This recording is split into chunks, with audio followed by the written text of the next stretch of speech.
Bonjour, merci de m'avoir invité. C'est avec plaisir que je vous présente notre travail sur extraction des événements dans des textes décrivant des sites industriels. Alors, ce travail s'intègre dans ma thèse qui vise à regrouper et réorganiser les informations diffusées par différents acteurs durant des années et notamment les ADEME, TREAL, PLGM, etc. Et ces informations diffusées se concentrent sur les sites pollués et ils prennent forme souvent sous forme de bases de données comme bases de données nationales.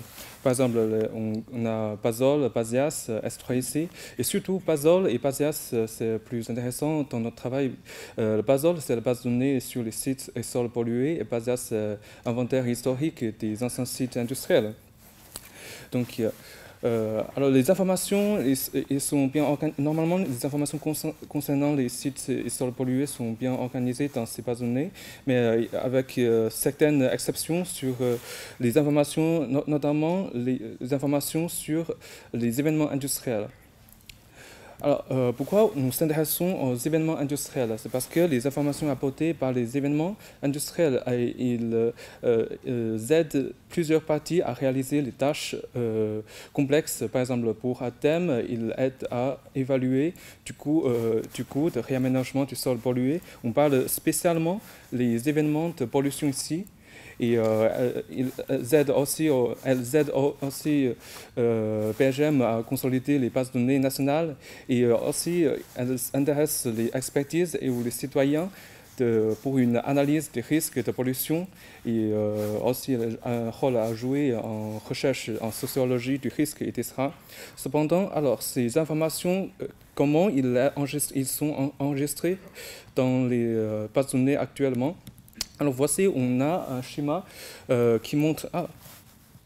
On a un schéma qui montre comment les informations sont organisées comment un site industriel est enregistré dans à la fois le Pazol et Pasias. Donc, comme vous le voyez, les informations basiques sur un site industriel comme le nom, adresse, etc. sont bien structurées, organisées, mais les informations sur les événements industriels, elles sont manquantes dans Pasias et elles ont pris la forme de texte libre dans Pazol, dans la rubrique description. Donc c'est ici que nous trouvons les événements industriels enregistrés dans une base de données. Et ça va causer un problème puisque les utilisateurs de cette base de données ne peuvent pas faire une requête sur ces informations directement. Donc l'utilisation de ces informations devient très inefficace, ne sont pas efficaces. Donc, comment on règle ce problème? Puisque les informations des événements industriels sont enregistrées dans les textes, et pas que dans les bases de données, mais aussi on trouve beaucoup d'autres textes, ressources textuelles qui enregistrent les événements industriels comme un rapport gouvernemental. Donc, pour résoudre le problème, nous avons besoin des outils et des méthodes de traitement automatique des langues. Donc, le but final de ma thèse, c'est de construire une mémoire de site à partir des bases de données qui existent déjà et réorganiser les informations enregistrées dans ces bases de données à l'aide des méthodes de traitement automatique des langues, tout en extrayant les informations concernant sur les événements industriels à partir des ressources textuelles. Donc, cette base de données, elle est fondée sur les événements. Donc, pour construire cette mémoire de site, alors, il s'agit de réunir les informations de différentes bases de données et il s'agit aussi de désambiguer et structurer les connaissances diffusées par les différents acteurs. Et spécialement, il s'agit de construire une frise chronologique dynamique des événements industriels. Alors, comment on réalise cette tâche? Voici un schéma qui montre comment cette extraction des informations se situe dans ma thèse. Donc, pour la première étape de la thèse, il s'agit de avarier les bases de données qu'on dispose déjà pour former un prototype pour la mémoire des sites qui s'appelle une base de données unique. Et puis, nous avons construit les critères en ontologie pour standardiser et structurer les informations, donc donner des critères à comment enregistrer les informations sur les sites et sols pollués. Et finalement, avec les méthodes de traitement automatique des langues, nous allons construire un extracteur qui va extraire les informations sur les événements industriels automatiquement à partir des données textuelles, qui va finalement enrichir cette mémoire des sites. Donc, pour extraire les événements industriels, il faut d'abord savoir qu'est-ce que c'est un événement industriel. Bien sûr, avec notre bagage cognitif, nous savons qu'un événement, il s'agit d'incidents, il s'agit des actions. Mais concrètement, selon plusieurs auteurs, alors un événement, il peut être séparé en deux dimensions, le surgissement et importance. Ça veut dire un événement est quelque chose qui impacte une réalité à un instant donné. Et dans notre thèse, on traite les événements industriels. Donc ici, un événement, ça veut dire quelque chose qui impacte la situation industrielle à un instant donné. Donc pour extraire un événement, il faut s'agir qu'est-ce qu'on extrait. Donc plus concrètement, un événement, il est composé par plusieurs composants qui le caractérisent, notamment la date, lieu, et le plus important, c'est l'action. Donc qu'est-ce qui s'est passé et l'acteur qui a fait cette action. Et puisqu'on parle d'événements industriels, il y a certains composants qui caractérisent cette dimension industrielle. Donc on voudrait extraire aussi les composants comme polluants et substances. Et voilà. Oui, en TAL, d'extraire quelque chose, c'est d'identifier quelque chose. Et plus concrètement, c'est de mettre en relief cette partie à partir d'un texte. Pour comment le faire, la méthode qu'on utilise souvent, c'est l'annodation. Donc pour extraire les événements, c'est d'extraire ou annoter les composants d'un événement à partir de texte. Donc plusieurs méthodes d'annodation sont prises en compte, sont considérées, y compris annodation manuelle, semi-automatique et automatique. Cependant, annodation manuelle, il prend beaucoup de temps et annodation semi-automatique n'est pas assez flexible pour résoudre le problème avec les nouveaux termes. Donc finalement, nous avons adopté annodation automatique avec la méthode deep learning. Donc ici, ceci est un schéma qui montre comment l'annodation automatique fonctionne, comment on entraîne un modèle d'extracteur. Donc pour la première partie, même si c'est une annodation, un entraînement pour une annodation automatique, nous avons encore besoin d'une partie de corpus annodé manuellement, de telle sorte que cette annodation peut être apprendre par un réseau de neurones, par un algorithme d'apprentissage. Cet algorithme, il va apprendre sur le pattern que nous humains à annoter les choses et puis il va employer cette pattern, cette façon d'annoter à nouvelles ressources textuelles, de telle sorte qu'il peut extraire les choses qu'on veut automatiquement et puis utiliser ces informations enrichies pour la mémoire des sites finalement.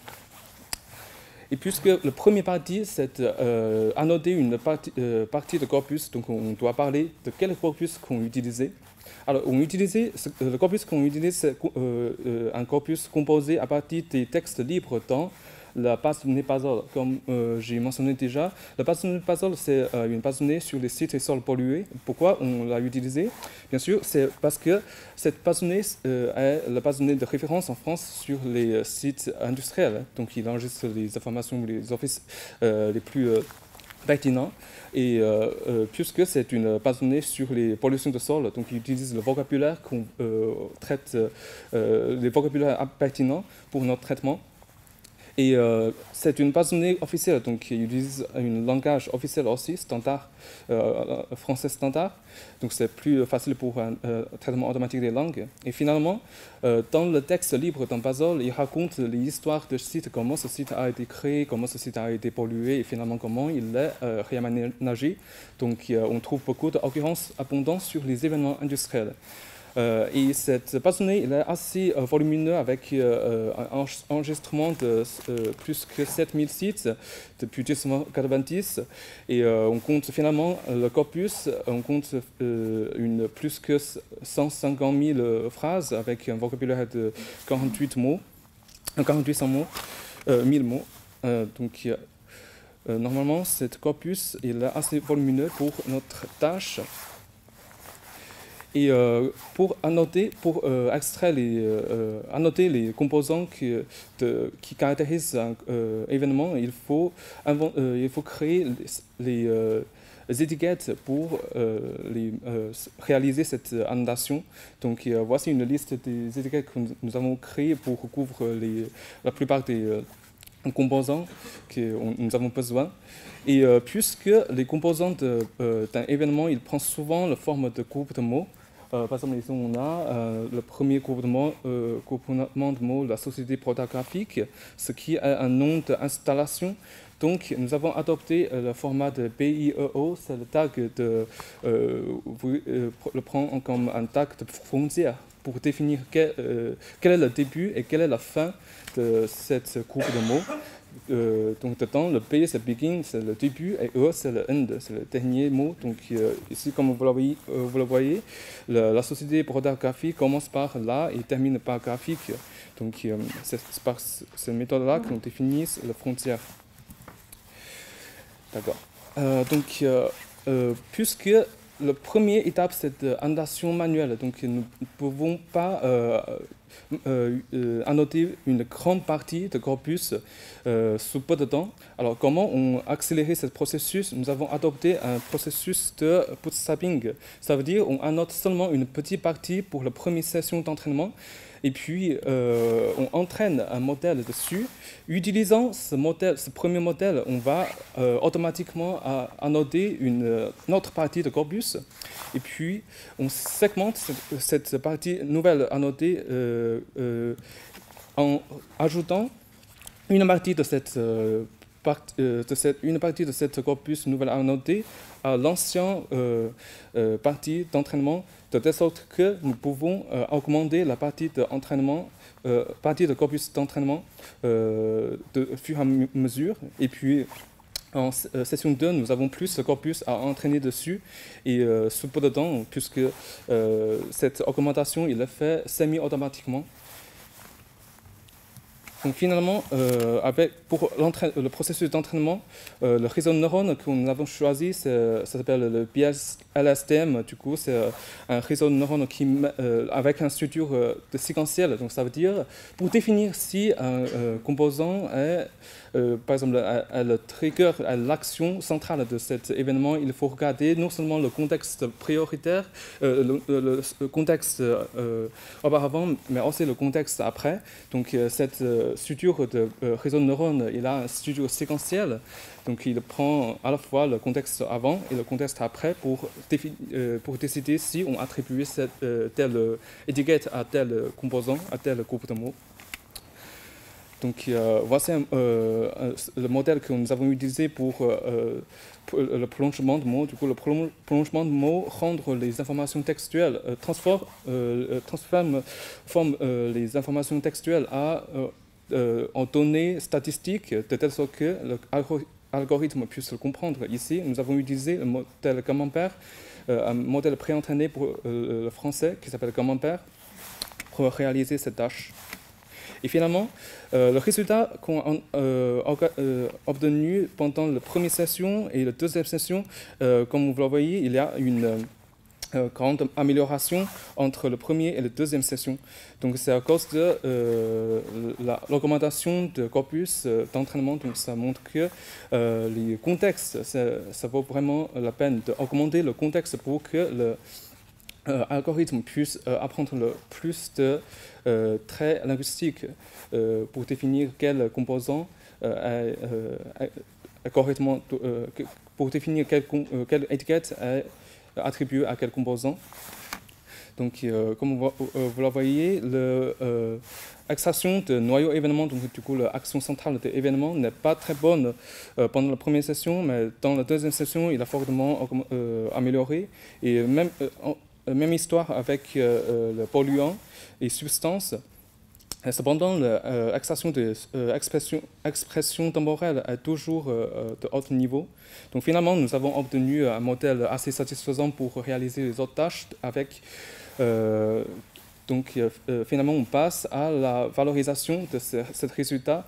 Récemment, nous avons fait un projet étudiant sur la création d'interfaces graphiques pour démontrer les données dans cette base de données unique. Pour visualiser les données dans la base de données unique. Donc, nous voulons faire la même histoire avec cet extracteur, d'établir un démonstrateur web d'annotation automatique des événements.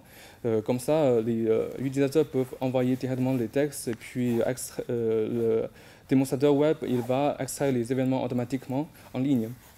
Puis, nous voulons aussi faire une représentation cartographique des événements extraits, puisque maintenant, l'interface cartographique n'a pas encore une frise chronologique. Finalement, ces événements extraits doivent être affichés en tant que frise chronologique sur une interface cartographique. Merci pour ta présentation. Est-ce que finalement, là, tu es en train de construire une mémoire à partir de sources passées? Et maintenant, sur la base de ce que tu trouves, est-ce que une perspective, ce serait d'avoir des préconisations sur comment on pourrait mieux structurer la production de nouvelles données entre les différents acteurs pour que le travail de retrouver automatiquement la mémoire soit facilité? Je ne suis pas sûr que je comprends totalement la question, mais je pense qu'il s'agit de comment structurer, comment enregistrer ces informations nouvellement extraites, c'est ça? Oui, c'est ça. Et maintenant, s'il y a des sites industriels, s'il y a des nouveaux événements industriels qui se produisent, comment devraient s'organiser les acteurs? D'accord, donc ce que nous faisons est, en fait, nous avons conduit avec un autre projet étudiant qu'il s'agit de construire le modèle pour cette base de données unique.